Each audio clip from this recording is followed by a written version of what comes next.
Diaphragm wall అంటే ఏందో నాకు తెలియదు, అసలు ఒక ప్రాజెక్టే అర్థం కావట్లేదు అన్నాడు. అట్లాంటి మంత్రిగా పెట్టిన గనులు మీరు ఈ రోజు ఏం చెప్పారు? మీరు పవన్ కళ్యాణ్ గారి గురించి చెప్పారు నేర్చుకొని రావాలని. మీరు నేర్చుకొని పనికి మండలందరూ మంత్రులు ఎట్టించారు. మీ జగన్మోహన్ రెడ్డి ముఖ్యమంత్రి అయ్యాడు. సీడెక్సెస్ రోడ్డు గురించి తెలియని వ్యక్తి నేను అడ్డపించి రైతులతో మాట్లాడాడు. అన్ని తెలుసుకొని మాట్లాడాలి కదా, అంత సబ్జెక్ట్ ఉండాలి కదా. దేవుడు దయ వల్ల అధికారంలోకి వస్తే అంటే వీళ్ళు సాయం చేస్తారంట. అంటే ఈ లోపు ఎవరికి ఏం సాయం లేదు.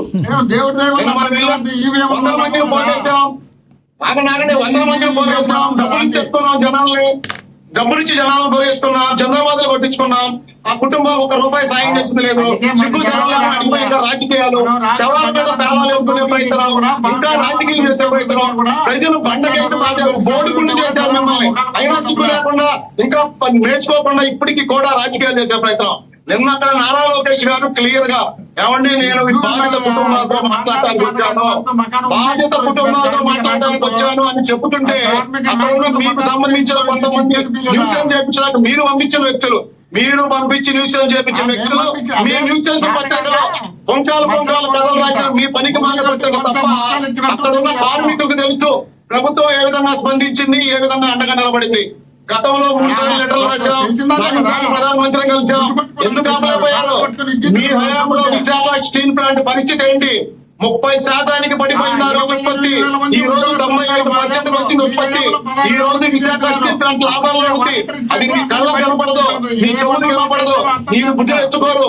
రాష్ట్ర ప్రజలు మిమ్మల్ని బండ చేసి బాధినా కనీస ప్రతిపక్ష హోదా ఇవ్వకపోయినా ఇప్పటికి కూడా మీ పద్ధతి మార్చుకోరు. మేము గెలిచాము, ఈవీఎంలు గ్రూపులు కట్టొచ్చారు, 4 పార్టీలు కలిసి వచ్చారు. ఎవరు ఎట్లా కలిసి వచ్చినా రాష్ట్ర ప్రజలు మమ్మల్ని ఆశీర్వదించారు. మీ పనికి భరించలేకపోయినా మోహన్ రెడ్డి గారు అజయ్ గారు మీ అభిప్రాయాలు అర్థమైన కృష్ణారెడ్డి గారు కృష్ణారెడ్డి గారు కంక్లూడ్ చేయండి. అక్కడ లేనిపోయినవన్నీ చూపించి కార్మికుల్ని రెచ్చగొట్టే ప్రయత్నం తప్ప నిన్న మీ జగన్మోహన్ రెడ్డి విశాఖ చేసిందేంటి? విశాఖ ఇల్లు జగన్మోహన్ చేసిందేంటి? ఏంటి ఇక్కడ నారా లోకేష్ గారి మీద, పవన్ కళ్యాణ్ గారి మీద, ప్రభుత్వం మీద నిందలు వేయటం తప్ప నిన్న విశాఖ వెళ్ళి మీ జగన్మోహన్ రెడ్డి చేసిందేంటి? చంద్రబాబు కొట్టించుకున్నాడు, కాబోయే సీఎం అని చంద్రబాబు కొట్టించుకున్నాడు, శవాల పక్కన నుంచొని జిందాబాద్ కొట్టించుకున్నాడు. ఇలాంటి పనికి మన చరిత్ర.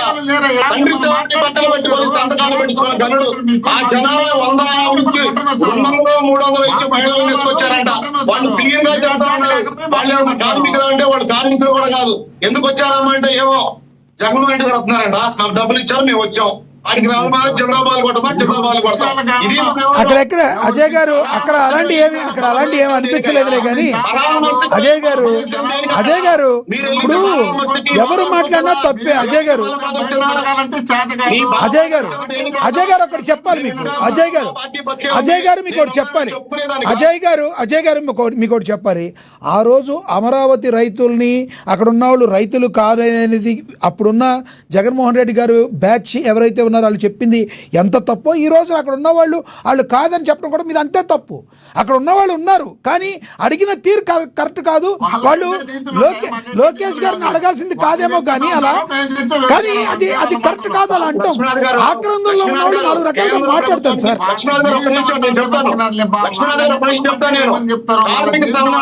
కార్మిక సంఘాలుగా ప్రభుత్వానికి వినతులు ఇవ్వాలి, పెద్దలతో మాట్లాడతా తప్పేం కాదు. కానీ సమయం సందర్భం ఉంటుంది. మీరు ఇందాక దాకా చెప్పారు కదా క్షుధా బాధితుడు కృతకృత్యములు నెరగడు కదా అజయ్ గారు మీరే చెప్పారు క్షుధా బాధితుడు కృతకృత్యములు నెరగడు అంటే ఆకలితో ఉన్నవాడు ఏది తప్పో ఏది రైటో తెలియదు. లోకేష్ గారు వచ్చారు కాబట్టి విన్నవించుకునే క్రమంలో గట్టిగా మాట్లాడి ఉండొచ్చు. దాన్ని కూడా మీరు తప్పు పడితే ఎలా చెప్పండి? ఇప్పుడు ఆకలితో ఉన్నవాడు ప్లేట్లు ఆగారనుకోండి, వాడు మిగతా అన్ని కూడా మర్చిపోతాడు.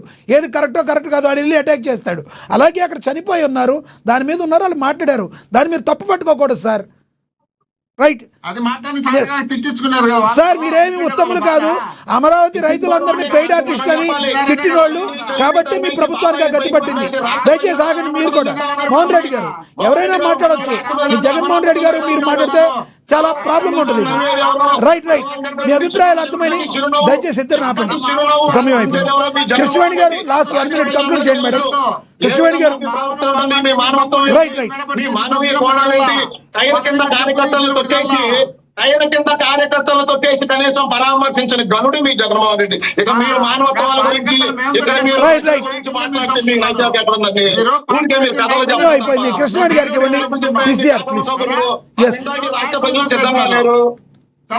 కార్మికులు తెలుసు, పవన్ కళ్యాణ్ గారు ప్రభుత్వం ఏ విధంగా అనుకుంది, చంద్రబాబు నాయుడు గారు ముఖ్యమంత్రిగా ఉంటే ఆయన ఏ విధంగా స్పందించారు, కార్మికులకి ఏ విధంగా అండగా నిలబడతారు, విశాఖ స్టీల్ ప్లాంట్ ని ఎవరు కాపాడుతున్నారు, ప్రైవేటీకరణ కాకుండా ఎవరు అంతగా ఉంటారు, విశాఖ స్టీల్ ప్లాంట్ గురించి ఎవరు పోరాటం చేశారు, ఈ రోజు విశాఖ స్టీల్ ప్లాంట్ ని లాభాలకి ఎవరు తీసుకొచ్చారు, ఇవన్నీ రాష్ట్ర ప్రజలకి అక్కడున్న కార్మికులకి ఉత్తరాంధ్ర ప్రజలకు తెలుసు. రైట్, సమయం ఫుల్ గా తీసుకున్నారు. ఇటు టీడీపీ అధికార ప్రతినిధి, అక్కడ వైసీపీ అధికార ప్రతినిధి. ఈ రోజు టైం మీరు బాగానే తీసుకున్నారు, కానీ తిట్ల దండకంతో ఒకరికొకరు. మోహన్ రెడ్డి గారు, అజయ్ గారు, ప్రజలు మిమ్మల్ని దేనికి చీకొట్టారు?